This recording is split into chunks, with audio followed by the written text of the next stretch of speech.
বাংলাদেশের রাজনৈতিক যে সংকট, এই সংকটের মধ্যে আরেকটা কারণ হচ্ছে আপনার দুর্নীতি, ভয়াবহ দুর্নীতি প্রতিটি ক্ষেত্রে।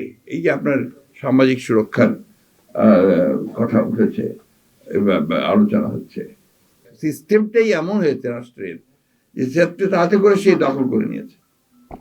এবং আপনি লক্ষ্য করে দেখবেন যে বাংলাদেশে এই যে সংসদ সদস্যদের, তাদের যে ক্ষমতা আমাদের বরাবর হয়ে এসছে, সব যে দলই হোক, সেই ক্ষমতা আপনার একেবারে অমনিপোটেন্ট, সব কিছুর ওপরে। এবং আপনার যেখানে তার শুধুমাত্র আইন প্রণয়ন করার কথা, সে জায়গায় সে রাস্তার আপনার ডেভেলপমেন্ট, বাড়ির ডেভেলপমেন্ট, স্কুলের ডেভেলপমেন্ট, এমনকি আপনার গাড়ি কেনা হবে কি হবে না সেটাও তার সঙ্গেও আপনার তার জড়িত আছে।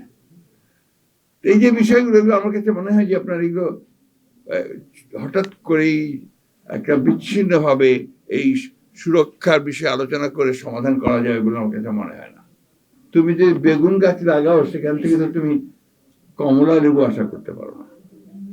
তো আমরা লাগাবো বেগুন গাছ আর আশা করবো আপনার কমলা লেবু, সেটা তো হয় না। আমাদের এই সিস্টেমটাই তাকে পরিবর্তন করতে হবে। সবকিছু নির্ভর করছে যে যারা নির্বাচিত হয়ে ক্ষমতায় যাচ্ছে তারা কিভাবে সেই দেশটাকে পরিচালনা করছে।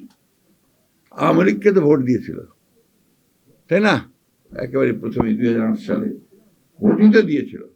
সেই আওয়ামী লীগ গত 15 বছরে এই দেশকে সর্বশান্ত করে দিয়েছে, একেবারে তার বলা যায় যে ভূমিধস করে দিয়েছে। সেই জায়গায় এখান থেকে আবার 1 বছরে 1.5 বছরের মধ্যে আপনি সবকিছু ঠিক করে ফেলবেন, এটা মনে করার কোনো কারণ নেই। আর সামাজিক সুরক্ষা কার? নাগরিকের তো, মানুষের তো। সেটা আপনার বিধবাই হোক, আর সেটা আপনার কম পয়সার বয়স্কই হোক, সবকিছু সেটাও নির্ভর করতে তার কাঠামোর উপরে, তার ব্যবস্থার উপরে। আজকে আমাদের সবকিছুই আপনার নির্ধারণ করে আমলারাই নির্ধারণ করে সবকিছু, এবং সেখান থেকে আপনার সবকিছু নেমে আসে। এবং আপনি খেয়াল করে দেখবেন, আমার কাছে খুব অবাক লাগে যে একজন স্কুল শিক্ষক, তার সমস্যার সমাধান করতে হলে তাকে ঢাকায় আসতে হয়, সেন্ট্রালে আসতে হয়, যেটার তো কোনো প্রয়োজন নাই। আমার মনে হয় যে জেলাতেই সেটা যথেষ্ট তার সমাধান করে। কিন্তু ওই যে সিস্টেম, ওই সিস্টেম যদি সেন্ট্রালে না আসে, তাহলে ঘুষটা আসবে কোত্থেকে? এগুলো হচ্ছে বাস্তবতা। শুনে খারাপ লাগবে, বাট দ্যাটস দ্য ট্রুথ। ইউনিভার্সিটিতে শিক্ষকদের আপনার নিয়োগ হয় ঘুষ দিয়ে, স্কুলের শিক্ষকদের নিয়োগ হয় ঘুষ দিয়ে, নার্সদের নিয়োগ হয় আপনার ঘুষ দিয়ে। তো যে ব্যবস্থাতে এই ধরনের অনিয়ম চলতে থাকে, যে ধরনের বৈষম্য চলতে থাকে, সেখানে আপনি যে রাতারাতি কোনো কিছু করে ফেলতে পারবেন, এটা খুব ডিফিকাল্ট। এটা সত্য কথা।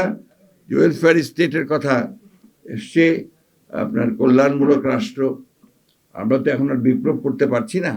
আমাদের সাকি সাহেবরা যেটা স্বপ্ন দেখেন, আমরাও এক সময় স্বপ্ন দেখতাম, কিন্তু এটা বাস্তবতা যে এখন আমরা সেই বিপ্লব আমরা আর করতে পারছি না।